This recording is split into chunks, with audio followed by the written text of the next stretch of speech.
एक व्यक्ति था जो लड्डू गोपाल जी की सेवा करता था, लेकिन उसका एक मित्र था जो शंकर जी की सेवा करता था।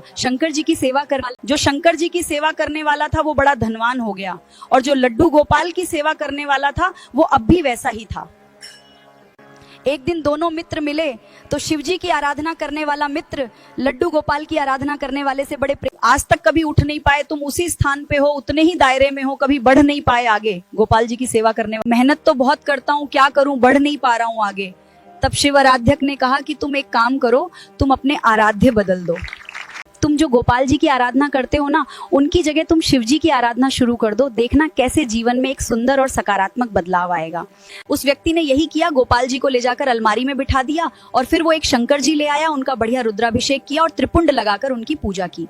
जैसे ही इनका जाप पूर्ण हुआ, मालाओं को नेत्रों से लगाकर शंकर जी को प्रणाम किया, तभी देखा कि अगरबत्ती का वो उसी अलमारी की तरफ जा रहा था जहां गोपाल जी बैठे थे। उसके मन में ये भावना आई कि आज तक मैं इनकी आराधना करता रहा, पर तुमने मुझे कभी कुछ नहीं दिया। आज मैं सामान्य हूँ और अब मैं शंकर जी की आराधना कर रही हूँ, तो आज ये इससे देखी नहीं जाती, अलमारी में बैठे बैठे भी धूप बत्ती की सुगंध खुद ले रहा है। जैसे ही मैंने मूर्ति बाहर निकालने के लिए हाथ बढ़ाया, ये इतने में गोपाल जी सच में प्रकट हो गए जी। और प्रकट होके उनका हाथ पकड़ लिया और कहा, बोले भगवान आप प्रकट हो गए जी, आप यहाँ आ गए। बोले हाँ प्रकट हो गए। बोले हाँ। तो फिर ये मैं सबको बता दूंगा हाँ। कि भाई शिव जी की आराधना से हाँ। गोपाल जी प्रकट होते हैं हाँ। गोपाल जी बोले नहीं भैया, हम शिव जी की आराधना से प्रकट नहीं हुए, तुम शिव आराधना करो, सूर्य आराधना करो, चांद आराधना करो, उससे हमको कोई दिक्कत नहीं है। लेकिन आज हम किस लिए आए हुए हैं, ध्यान से सुनना। आज तक तुमने इसे केवल अष्ट धातु की मूर्ति समझा था।